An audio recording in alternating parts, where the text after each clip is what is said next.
Olá, boa noite para você. Seja bem-vindo ao Jornal da Record. A expectativa dos refugiados para o início da trégua humanitária nas próximas horas.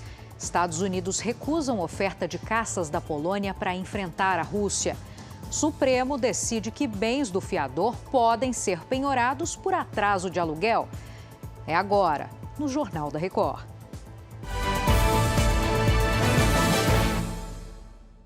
Oferecimento Bradesco. Dinheiro na conta em 3 cliques pelo app.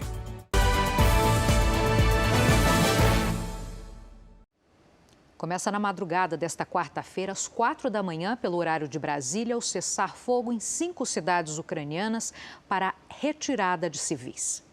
O primeiro dia de uso dos corredores foi nesta terça-feira em Sumi. De lá saíram 2 caravanas. Os Estados Unidos rejeitaram a oferta da Polônia de transferir jatos de combate para uma base americana na Alemanha. As aeronaves seriam oferecidas para a defesa dos ucranianos. A Polônia não quis mandar os caças diretamente ao território ucraniano para evitar retaliações da Rússia. Mesmo assim, o reforço poderia incomodar Moscou, o que poderia intensificar o conflito. O envio dos jatos acontece às vésperas da viagem da vice-presidente americana Kamala Harris, que embarca para Varsóvia, capital da Polônia, nesta quarta. Kamala também vai visitar Bucareste, na Romênia. Os enviados especiais à Ucrânia, André Tal e Gilson Fred, acompanharam o drama de famílias que agora vivem em uma escola para fugir dos ataques russos. Diariamente, milhares de pessoas tentam superar as dificuldades para escapar da guerra. Um longo caminho pela frente. Um percurso difícil. Ainda é preciso enfrentar o frio intenso. E o cenário de guerra fica para trás. Pouco sobrou em Mariupol, região que foi alvo constante dos ataques russos. Não temos eletricidade, não temos o que comer, não temos remédio, diz essa moradora. O governo russo concordou em abrir corredores humanitários para a saída de refugiados em pelo menos 4 cidades. Mas quem tentou ir embora enfrentou muita dificuldade. Tudo está minado, as saídas da cidade estão sendo bombardeadas. As negociações não foram bem sucedidas. Para nós é mais seguro ficar no subsolo e nos abrigos, diz esse policial de Mariupol. Em Irpin, mulheres, crianças e idosos atravessaram um rio em uma ponte improvisada. Os homens precisam ficar. Essa criança chorou e entrou em desespero ao se despedir do pai. O menino vai para um lugar seguro na Polônia. Já o pai veste o uniforme e carrega uma arma. Vai defender a cidade da invasão russa. Victoria é mais uma dessas mulheres que estão deixando a Ucrânia. Ela vivia em Dnipro, leste do país, e chorou quando chegou à fronteira da Polônia. Ela deseja apenas uma coisa: que possamos voltar, todas as mulheres, crianças, ao nosso país de origem, porque o amamos muito, desabafa. Grande parte das pessoas que lotam as ruas de Lviv deve seguir para as fronteiras nos próximos dias. Segundo a ONU, a guerra já fez com que 2 milhões de ucranianos se tornassem refugiados. E com a escalada do conflito, esse número deve chegar a 5 milhões nas próximas semanas. O êxodo em massa caracteriza a maior crise de refugiados dentro da Europa desde a Segunda Guerra Mundial. E a partir de agora, são os mais pobres, os mais vulneráveis que devem começar a fugir. Entre Kiev e Lviv foram inúmeras paradas. Olga carregou os filhos gêmeos de 9 meses pelas estradas de um país em guerra. Acho que eles não sentem nada, mas eu estou desesperada. Deixei tudo para trás para salvar a vida dos meus filhos, diz a mãe. Em Lviv, a família encontrou refúgio em uma escola de inglês transformada em abrigo para civis que chegam de todas as partes da Ucrânia. É impressionante a gente imaginar que até 2 semanas atrás essa lousa era usada para aulas de inglês, exatamente nessa sala, e agora a principal diversão do garotinho de 2 anos, observado pela mãe, Ele passa o dia inteiro assim, desenhando na lousa, tentando se entreter em meio ao momento dramático que a família vive. Agora veja essa senhora brincando com duas crianças refugiadas. Natália acabou de conhecê-las. A aposentada se lembra dos filhos e netos que estão presos em Mariupol, uma das cidades mais castigadas pelos russos. Crianças brincam em qualquer lugar, mas esse trauma elas vão carregar para toda a vida, diz Natália, que se esforça para mostrar alegria, mas desaba assim que as crianças se afastam. Olga, mãe dos gêmeos, quer cruzar a fronteira. Pergunta o que ela imagina para o futuro dos bebês. Não sei te responder, diz a ucraniana, que silencia em sinal de dor. O Departamento de Defesa americano informou que um novo comboio russo avança rumo a Kiev a partir do nordeste da capital ucraniana.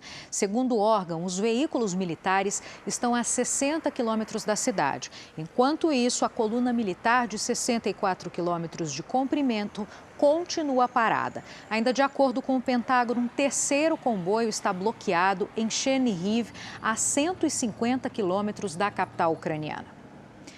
E os Estados Unidos estimam que entre 2.000 e 4.000 soldados russos morreram em 13 dias de guerra na Ucrânia. Vamos saber dos detalhes com o correspondente Vandrei Pereira.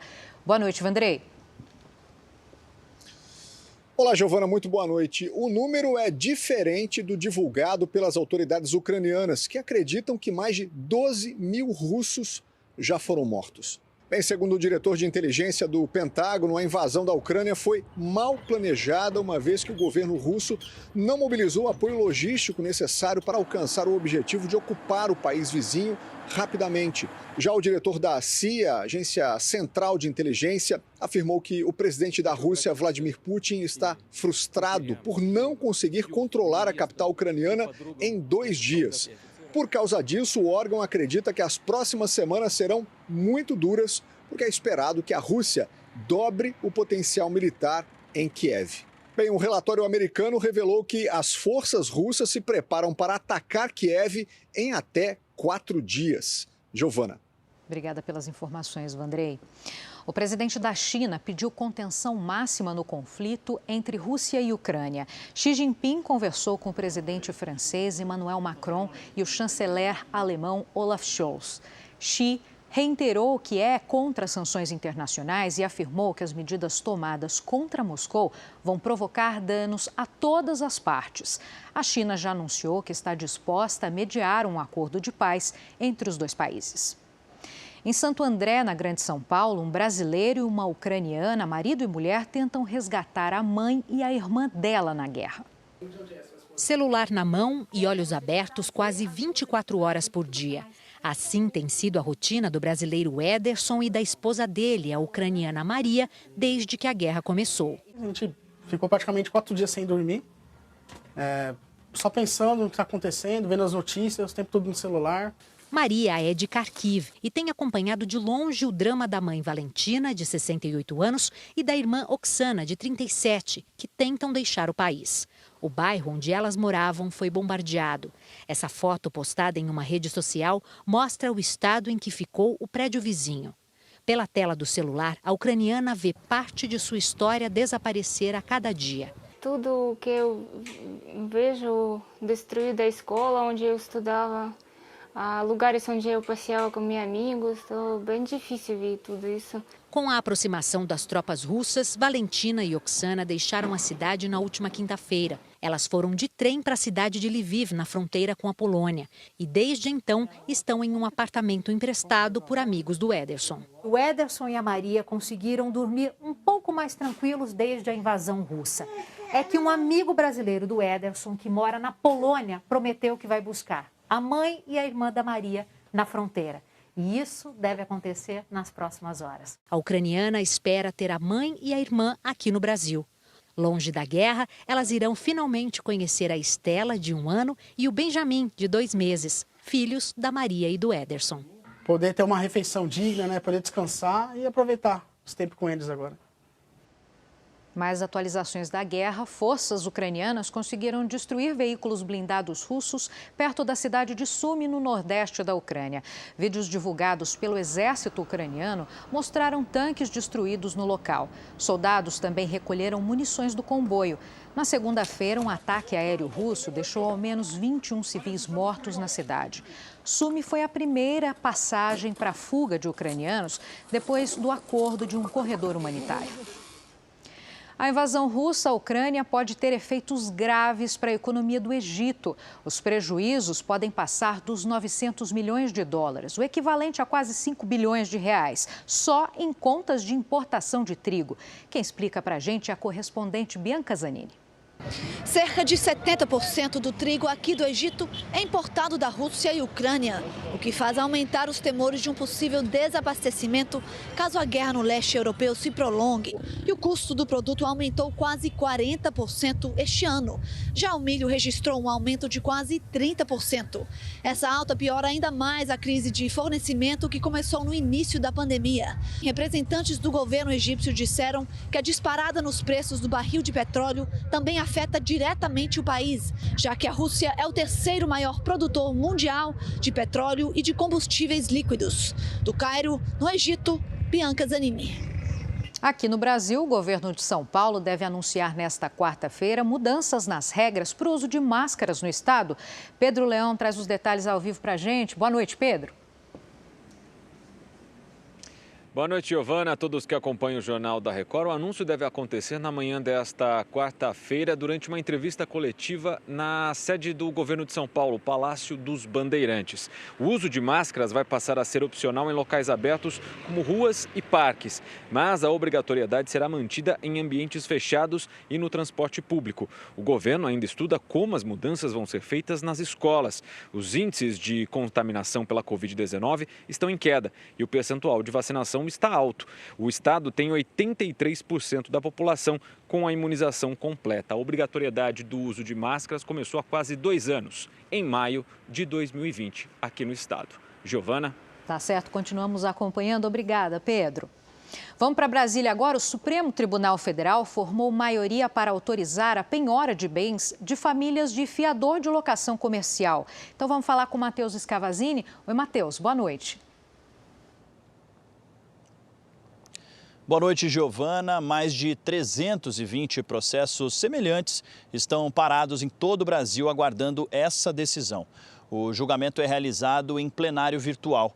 A maioria dos ministros entendeu que os proprietários de imóveis comerciais podem penhorar bens da família do fiador para garantir o recebimento de valores em caso de atraso pelo locatário. O relator, Alexandre de Moraes, defendeu que a fiança é a modalidade menos custosa para o locatário e mais segura ao locador e, por isso, deve ser incentivada. O ministro também destacou que, ao assinar o contrato de fiança, o fiador abre mão da impossibilidade de penhorar seu bem. Atualmente, 90% dos contratos de aluguel com micro, pequenas e médias empresas têm a fiança como garantia. Giovana, uma lei sancionada pelo presidente Bolsonaro prevê a volta de grávidas ao trabalho presencial após a imunização completa contra a Covid, ou no caso da gestante recusar a vacinação. Giovana. Tá certo, Matheus. Obrigada por esse resumo das notícias de Brasília. E o Rio de Janeiro pode ganhar uma filial da Nasdaq, a Bolsa de Valores especializada em tecnologia. O Leonardo Aque explica isso para a gente. Boa noite, Léo. É isso mesmo, Giovana. Boa noite para você, boa noite a todos. Olha, nesta terça, o governo do estado assinou um acordo em Nova York para criar, aqui na capital fluminense, uma bolsa de valores ambiental. A ideia é que a plataforma sirva para a venda de créditos de carbono. Os créditos de carbono são moedas negociadas entre os países. Aqueles que não cumprem a meta de redução de gases do efeito estufa compram créditos daqueles que reduziram. A estimativa do governo fluminense é que o Rio de Janeiro atinja um estoque de 73 milhões de toneladas de carbono, um volume que poderia render 25 bilhões de reais. O mercado financeiro está fora do Rio desde o fechamento da Bolsa de Valores no ano 2000. Agora, a expectativa é que a Bolsa Ambiental, em parceria com a Nasdaq, comece a funcionar no segundo semestre deste ano. Giovana. Economia verde fazendo cada vez mais parte da nossa vida, né? Obrigada pelas suas informações. Um rodízio de abastecimento de água que começou agora à noite vai afetar 500 mil de pessoas na Grande Belo Horizonte. Então vamos para lá falar com a Virgínia Nalon. Oi, Virgínia, boa noite. Boa noite, Giovana. 8 cidades da região metropolitana vão ser impactadas por esse rodízio. A restrição começou às 10 da noite desta terça-feira em bairros das cidades de Belo Horizonte, Betim, Contagem, Santa Luzia e Ribeirão das Neves. O abastecimento de água está prejudicado desde o dia 1º de março, quando aconteceu o rompimento de uma adutora na travessia do rio Paraopeba. O rodízio deve funcionar pelo menos até o dia 20 deste mês. As regiões afetadas foram divididas em 4 grupos. Cada um vai ficar 3 dias com água e um dia sem. De acordo com a Copasa, escolas e hospitais terão atendimento diferenciado nesse período. Giovana. Dor de cabeça até dia 20, né? Muito obrigada pelas informações, Virgínia. Bom, mercado financeiro, dólar comercial voltou a cair. Recuou 0,52%, vendido a R$ 5,05. Já no caso da Ibovespa, o índice da Bolsa de Valores de São Paulo teve o 4º pregão seguido de queda. Nesta terça, o Ibovespa caiu 0,35%, mas se manteve nos 111 mil pontos. A Receita Federal fez a maior apreensão de cocaína do ano no Porto de Santos. A repórter Fernanda Burger tem as informações. Boa noite, Fernanda. Boa noite, Giovana. Os fiscais analisaram mais de 40 contêineres nesta operação em um terminal no Porto de Santos. E havia droga em 2 deles. Com a ajuda de 3 cães farejadores, os agentes encontraram quase 400 quilos de cocaína em um carregamento de levedura que iria para a Bélgica. E mais de 600 quilos em uma carga de açúcar e sacas de ráfia, a fibra têxtil das Palmeiras, que seguiria para a Costa do Marfim. Essa apreensão, segundo a Receita, representa um prejuízo de cerca de 250 milhões de reais ao crime organizado. Desde o início deste ano, mais de 2 toneladas de cocaína já foram interceptadas no Porto de Santos em 6 operações. Giovana. Fernanda, obrigada. Futebol, Bayern de Munique e Liverpool são os 2 primeiros classificados para as quartas de final da Liga dos Campeões da Europa, enquanto os alemães relembram um placar que ninguém esquece, os ingleses tomaram susto. O Liverpool tinha vencido a Inter de Milão na Itália por 2-0. Por isso, podia perder por 1 gol de diferença. Aos 15 minutos do segundo tempo, o argentino Lautaro Martínez bateu com efeito e abriu o placar. Sem chance para o brasileiro Alisson, faltava meia hora para a Inter buscar um empate no placar agregado. Mas 1 minuto depois, o chileno Alexis Sanches foi expulso. Ele acertou o brasileiro Fabinho nesse carrinho. E a reação italiana parou por aí. Liverpool classificado 0, Inter de Milão 1. A Arena de Munique teve um dia de Mineirão. Você vai entender por quê. O Bayern tinha empatado com o RB Salzburg na Áustria. Mas nesta terça, o time alemão tinha um polonês muito inspirado, Robert Lewandowski. O atual melhor do mundo pela FIFA fez 3 gols em menos de 11 minutos. 2 de pênalti e 1 com oportunismo e sorte. O camisa 9 se tornou o artilheiro da Champions com 12 gols. 3-0 o Bayern na metade do primeiro tempo. Gnabry ainda marcou o 4º antes do intervalo. Na etapa final, Thomas Müller girou e fez 5-0. Em 2014, o mesmo Müller abriu o placar num certo jogo no Mineirão. O RB Salzburg descontou com o dinamarquês Kjærgaard, de apenas 18 anos. Thomas Müller tabelou com 2 jogadores antes de fazer o segundo dele e o 6º do Bayern. E depois de um lindo passe de calcanhar de Lewandowski, Sané fechou o placar no Mineirão, ou melhor, em Munique. 7-1 para Bayern contra o RB Salzburg. Assim como a seleção em 2014, eles não vão esquecer. No futebol daqui, o Santos se classificou agora há pouco para a terceira fase da Copa do Brasil. Mas não foi fácil. O Peixe tomou um gol do Fluminense do Piauí e só conseguiu empatar no final. A vaga veio nos pênaltis, do mesmo jeito que o Cuiabá eliminou o Figueirense. Pela Libertadores, o América Mineiro empatou sem gols com o Barcelona de Guayaquil. Na terça-feira que vem, o Coelho vai ao Equador para tentar um lugar na fase de grupos da competição sul-americana. Essa edição do Jornal da Record termina aqui. Outras notícias no Fala Brasil, 8h30 da manhã. Você fica agora com o Fala que eu te escuto. Obrigada pela sua audiência. Uma boa noite.